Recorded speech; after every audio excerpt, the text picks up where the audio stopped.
Sa bawat umaga, isang bagong pag-asa ang sumisilang. Ngunit para sa ilang kabataan, ang bagong araw ay isang pagsubok na kailangan nilang harapin. Ito ang teenage pregnancy. Ako po si Marlene Anguatin. Ang tawag po sa akin ay bibilin ng aking pamilya. Ang baitang ko po nung nag-isip ako sa anak ko is grade 8 po. Nanganak po ko sa kanya, ang edad ko po ay 15. Paayos naman po, napag-aaral naman po ko na mabuti. Kaso nga lang po, namatayan po ko na nanay, kaya po ngayon tukol sa pag-aaral at sa pag-asawa ng maaga. Ang Pilipinas ay may isa sa pinakamataas na bilang ng teenage pregnancy sa Southeast Asia. Ayon sa PSA, may tinatayang 57 na kapanganakan sa bawat 1,000 kabataang babae. Hindi po ako nagtatrabaho, sa bahay lang po, housewife na po. Yung asawa ko po, ang trabaho na is construction lang po. Ang ano lang na po, ang isang araw niya po, 600 po. Tapos sa 600 po yun, nakakabili na po kami ng bigas, pangsulang. Hindi naman po kami bumibili ng gatas kasi breastfeeding po siya. Binibili lang po namin sa kanya, lugaw, para po makakain siya kasi po pampalakas, kasi nga po inoperahan siya. Paano mo nakilala yung asawa mo? Paano nangyari na naging mag-boyfriend kayo? Sa Facebook lang po, tapos nung birthday ko po, pupunta po siya dito. Tapos nagsama rin po kami sa may trabaho.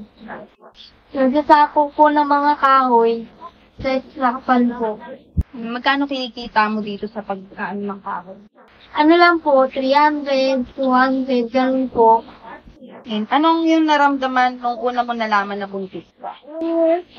Kinakabahan po kasi po, ano po, hindi po alam yung lola ko na buntis ako kasi po yung lola ko po nasa probinsya.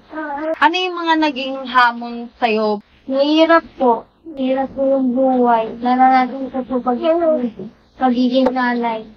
Murang edad. Naranasan ko po yung hirap na ginanas din po ng mga magulang ko. Ang teenage pregnancy ay madalas nakaugnay ng kahirapan.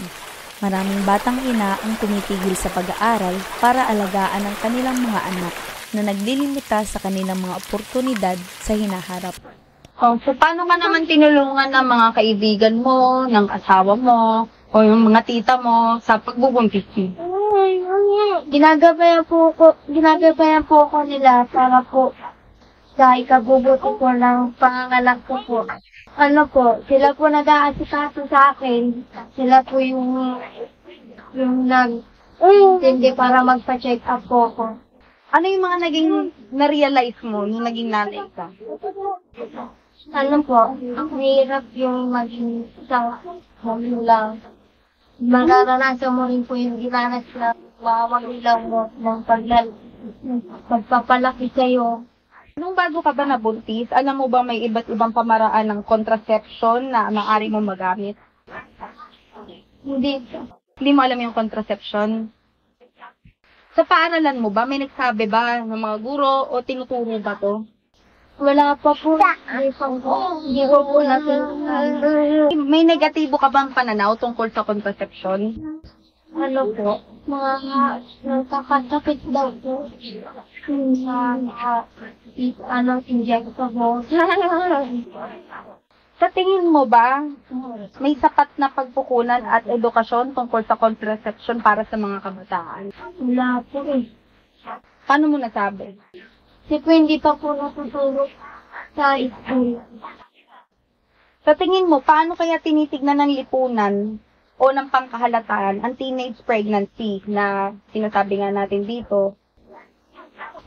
Ang sama po sa kanila kung tignan. Kasi po, minsan pinupuna ka nila, hindi nila alam yung tungkol kung paano ka nagkaganon.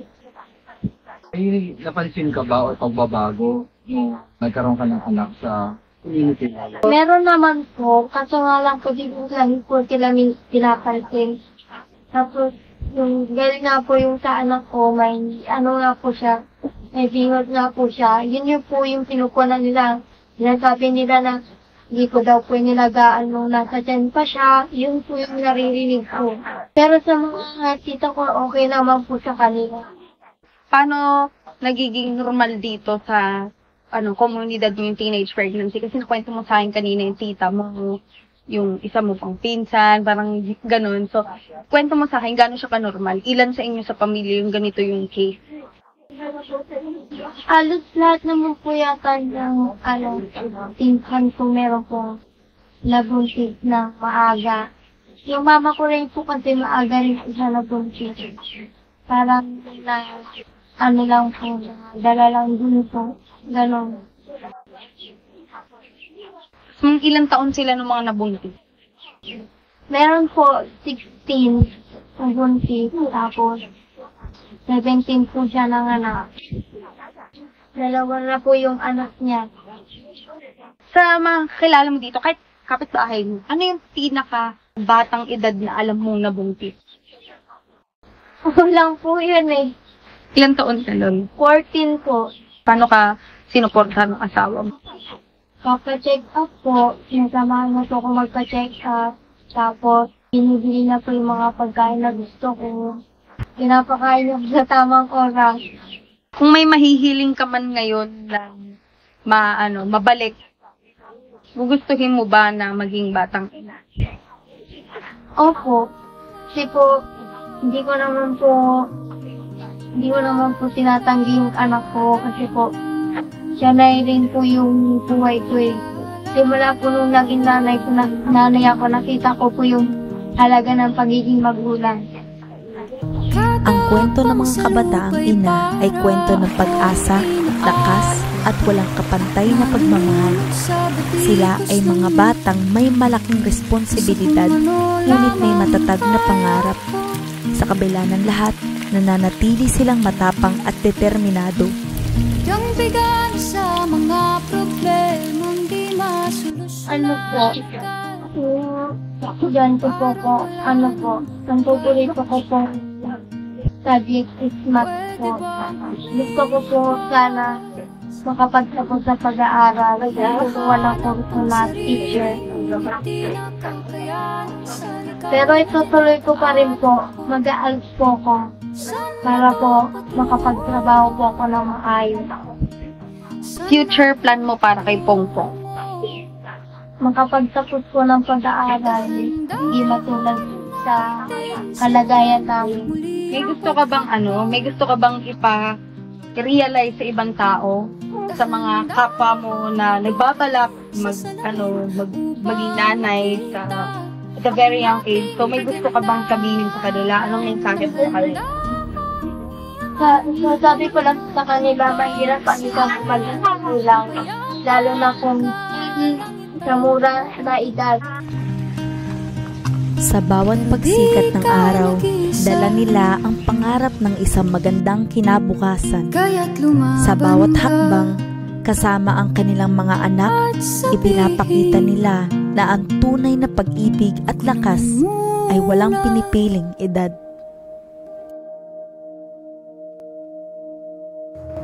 Kada langhap sa hangin, pansin ko na lagi nalang usok.